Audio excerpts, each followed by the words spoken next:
صحابہ کرام علیہم رضوان نے حضور پاک صلی اللہ علیہ وآلہ وسلم کا میلاد جو منایا نا، وہ اس طرح منایا، حضور کی اداؤں کو اپنایا اور اس طرح حضور سے محبت کی ہے کہ اس کی اگر چند مثالیں دیکھیں، یہ بھی میلاد تھا کہ جناب سیدنا ابو بکر صدیق رضی اللہ تعالیٰ عنہ حضور پاک صلی اللہ علیہ وآلہ وسلم کے تحفظ کے لیے ان کے اوپر جھک گئے تھے اور اپنی کمر مبارک ساری زخمی کروا لی تھی۔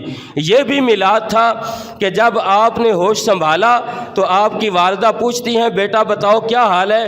تو جناب ابو بکر صدیق پوچھ رہے تھے، اماں میری چھوڑ، مجھے بتا میرے محبوب کا کیا حال ہے۔ یہ بھی حضور کا میلاد تھا۔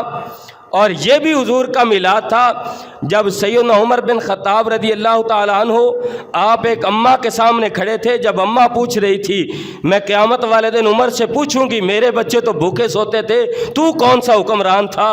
عمر اگر میرے سامنے آ جائے تو میں اس سے پوچھوں گی۔ تو عمر بن خطاب رضی اللہ تعالیٰ عنہ 23 لاکھ مربع میل کا حکمران اس وقت جھک کے کہہ رہا تھا، اماں جو کہنا ہے کہہ لے، عمر تیرے سامنے کھڑا ہے، لیکن قیامت والے دن میرا گریبان نہ پکڑنا رب کی بارگاہ میں۔ وہ بھی حضور کا میلاد تھا کہ آدھی رات کو مقابلہ ہو گیا تھا صحابہ کرام میں۔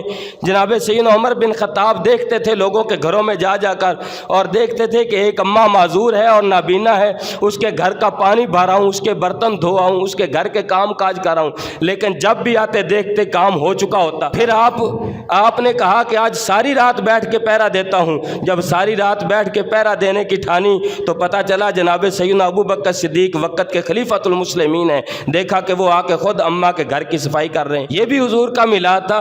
یہ بھی حضور کا میلاد تھا جناب سیدنا عثمان غنی رضی اللہ تعالیٰ عنہ آپ کو اسلام قبول کرنے کی پاداش میں اس وجہ سے آپ کا چچا آپ کو بوری کے اندر بند کر کے آپ کو دھونی دیتا تھا۔ یہ بھی حضور پاک صلی اللہ علیہ وآلہ وسلم کا میلاد تھا۔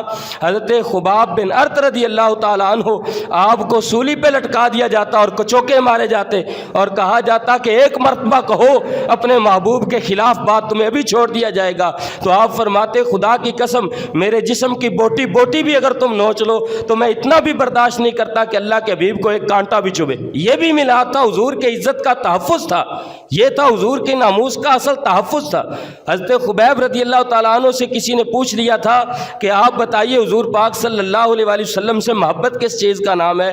آپ بتائیے کہ آپ اسلام میں کس طرح سے داخل ہوئے اور کس طرح؟ تو آپ نے اپنی کمر مبارک سے کپڑا ہٹا کے کہا تھا، دیکھ میری کمر پہ کچھ جگہ تجھے صاف نظر آتی ہے؟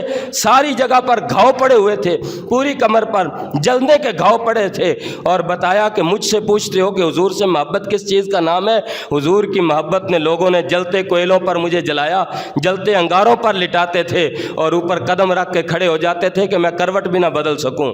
میں حضور کی محبت میں یہ چیزیں برداشت کرتا رہا ہوں۔ اب بھی مجھ سے پوچھتے ہو اسلام میں اخلاص کس کو کہتے ہیں؟ اب بھی مجھ سے پوچھتے ہو کہ حضور کی محبت کس چیز کا نام ہے؟